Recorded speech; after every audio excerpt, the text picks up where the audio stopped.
Capítulo 327. Dentro do pequeno teatro do Circo Reis. Contanto que algo parecesse familiar, não havia problema para um vidente lembrar. Klein ajeitou os óculos de aro dourado no nariz, recostou-se e murmurou algo quase sem som. Logo depois, fingiu fechar os olhos para descansar por mais de 10 segundos. Na realidade, ele usou a ajuda da cogitação para adormecer rapidamente e ser lembrado por meio de seu sonho. Era uma sala um tanto escura, com apenas uma vela bruxuleando na mesinha de centro. As pessoas sentadas ao redor usavam túnicas pretas com capuz e máscaras de ferro que cobriam apenas metade de seus rostos. Massageando deliberadamente sua glabela, Klein abriu os olhos e continuou observando a performance de domesticação da fera. Ele havia interpretado a revelação e conhecia a fonte da familiaridade. A cena do sonho era da reunião dos Beyonders organizada pelo velho Senhor Olho da Sabedoria. Havia também um boticário de cara gordinha que gostava de usar o sarcasmo como advertência. Embora ele fosse claramente um sujeito de bom coração, sempre dava aos outros a sensação de que merecia uma surra. Poderia ser aquele boticário? Esse não deveria ser o caso. Quando ele aprendeu a domar feras. De acordo com os registros confidenciais dos falcões noturnos, um boticário não tem visão espiritual como aqueles do caminho do vidente que são capazes de distinguir cores emocionais em detalhes. Bem, quando se trata da cor das auras, eles são realmente muito bons nisso. Os pensamentos de Klein se dispersaram lentamente sem afetar sua apreciação da performance no palco. Em sua visão espiritual, as cores emocionais do urso preto, do tigre e do babuíno de cabelos cacheados eram realmente instáveis. Se houvesse um nível adicional de provocação até certo ponto, eles poderiam muito bem se enfurecer no local. Isso confirmou indiretamente que o homem gordinho que acabara de falar não estava causando problemas. Ele parecia ser capaz de ler os pensamentos dos 3 animais e entender seus impulsos. Tendo recebido os avisos, o rosto do treinador de feras escureceu de raiva, mas mesmo assim, suas ações foram instintivamente mais gentis. Ele foi mais cuidadoso e o show terminou sem problemas. Depois disso, houve uma esquete simples, mas cômica. Somente quando acabou foi a vez do mágico atuar. Este mágico usava um smoking. Usava uma gravata borboleta da mesma cor, além de uma grande cartola. No momento em que apareceu, cuspiu fogo pela boca, o que imediatamente fez com que o público aplaudisse e comemorasse. Um truque tão simples. Klein, que tinha uma visão excelente e assistiu a alguns programas de aulas de mágica, entendeu a essência com apenas um rápido olhar.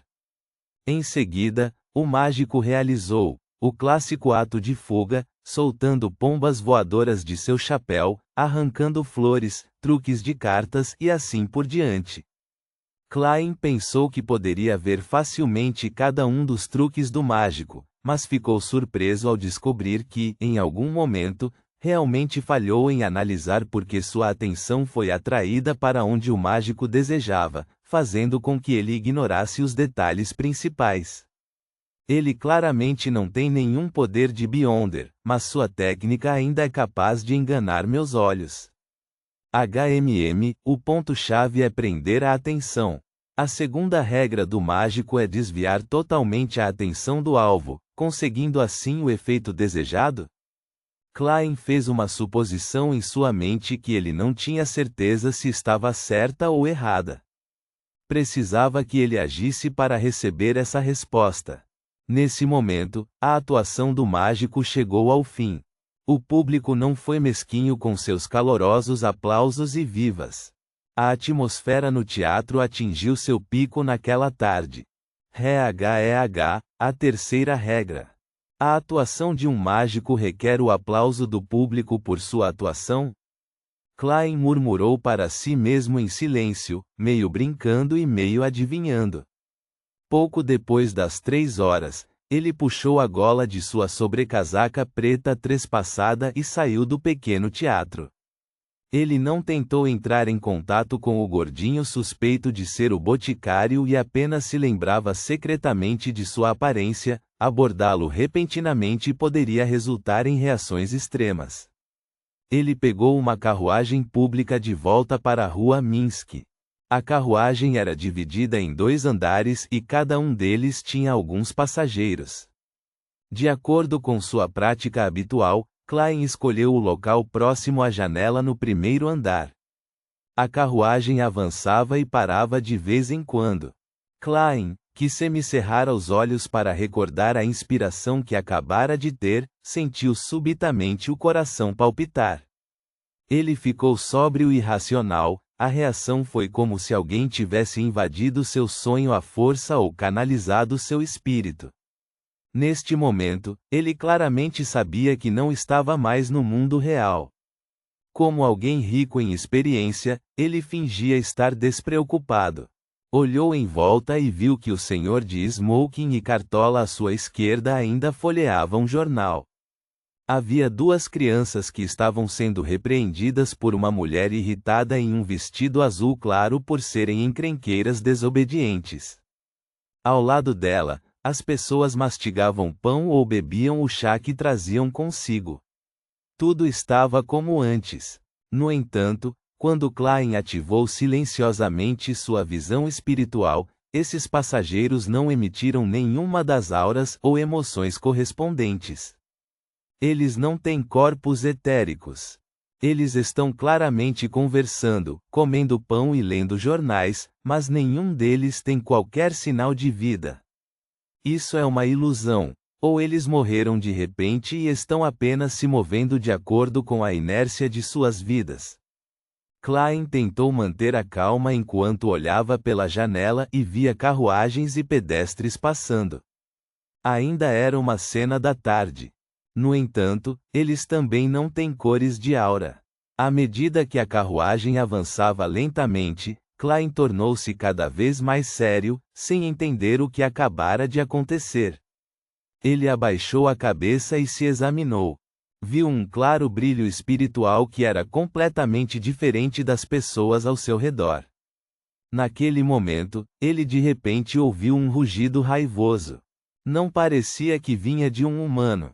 Klein olhou para cima e viu um grande cachorro preto na rua. Seus dentes brancos afiados estavam manchados com vestígios de sangue e ferrugem. Era o enorme cão diabólico que cometeu crimes hediondos. O cachorro preto rapidamente se transformou em um diabo alto. Ele tinha asas de morcego nas costas e chifres de cabra, cheios de padrões misteriosos, que cresciam em sua cabeça. Ele olhou para o céu e disse na linguagem do diabo: corrupção. Quase assim que abriu a boca, Klein confirmou que era real, porque possuía cores de aura e emoção enquanto fortes brilhos de espiritualidade estavam sendo emitidos dela. Seguindo os uivos do enorme cão diabólico, alguns pedestres ilusórios explodiram e se transformaram em uma névoa negra que encheu o ar, bloqueando sua linha de visão. No entanto, Klein podia ver vagamente que havia algumas pessoas reais com cores de aura no ar e ao seu redor. Eles estavam usando poderes de Beyonder que emitiam brilhos de espiritualidade. O que está acontecendo? As pessoas comuns são ilusórias, mas os Beyonders são reais. Os falcões noturnos e os punidores mandatários encontraram o cão diabólico e usaram um artefato selado para criar um ambiente de batalha que não perturbaria a realidade? Aquele artefato selado destina-se apenas a Beyonders e não tem efeito em pessoas normais? Assim, eu, que por acaso passei por ali, fui puxado por azar. A mente de Klein disparou enquanto ele adivinhava o que havia acontecido com ele. Que desastre ridículo! Assim como ele estava suspirando de emoção, de repente ele ouviu um alto grito de gelar o sangue. O gás preto que bloqueava sua visão de repente se dispersou, e o gigantesco cão diabólico caiu pesadamente no chão. Seu corpo foi dividido em duas metades, e toda a luz no ar convergiu para algo, fazendo com que parecesse uma lua limpa e pura brilhando no ambiente escuro. O gigantesco cão diabólico rugiu com tenacidade novamente, e seu corpo explodiu de repente. Usando sua alma e carne como combustível, acendeu chamas azuis e vermelhas que subiram ao céu. No entanto, as chamas perderam todo o brilho assim que atingiram o meio do ar, tendo sido absorvidas por aquele objeto brilhante e resplandecente semelhante à lua. Ele desapareceu sem deixar vestígios, e aquele enorme cão diabólico morreu completamente, nem mesmo deixando uma partícula dele para trás. Tão poderoso! Enquanto Klein suspirava, ele de repente pensou em algo.